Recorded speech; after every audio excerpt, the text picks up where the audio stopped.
Senator Wyden. Thank you very much, Mr. Chairman. Gentlemen, it's fair to say I disagreed with Director Comey as much as anyone in this room.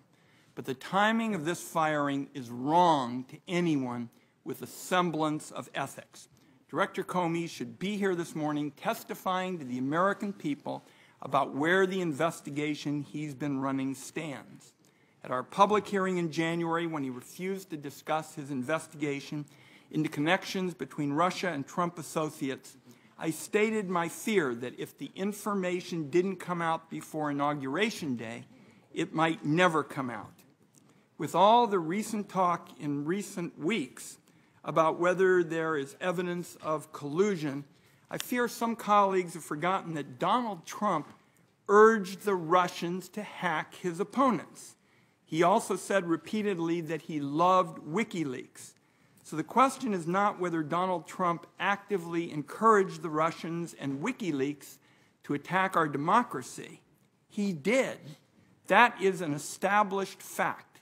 The only question is whether he or someone associated with him coordinated with the Russians. Now, Mr. McCabe, the President's letter to Director Comey asserted that on 3 separate occasions, the Director informed him that he was not under investigations. Would it have been wrong for the Director to inform him he was not under investigation? It's a yes or no. Sir, I'm not going to comment on any conversations that the Director may have had. I didn't ask that. Would it have been wrong for the Director to inform him he was not under investigation? That's not about conversations. That's a yes or no answer. As you know, Senator, we typically do not answer that question. I will not comment on whether or not the Director and the President of the United States had that conversation. Will you refrain from these kinds of alleged updates to the President or anyone else in the White House on the status of the investigation? I will. Thank you. Director Pompeo, one of the few key unanswered questions is why the President didn't fire Michael Flynn after Acting Attorney General Yates warned the White House that he could be blackmailed by the Russians. Director Pompeo, did you know about the Acting Attorney General's warnings to the White House, or were you aware of the concerns behind the warning? I don't have any comment on that. Well, were you aware of the concerns behind the warning? I mean, this is a global threat.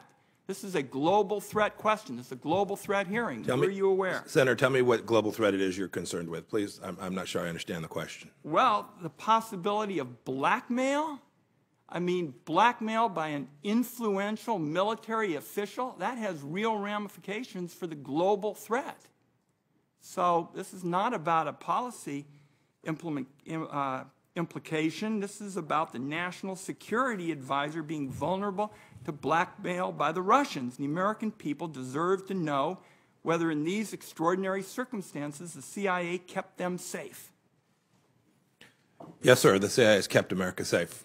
And, and the people at the Central Intelligence Agency are committed to that and will remain committed to that. And we will do that. We will do that in the face of. You won't answer the question. We will do that in the face of political challenges that come from any direction, Senator. But you will not answer the question of whether or not you were aware of the concerns behind the Yates warning.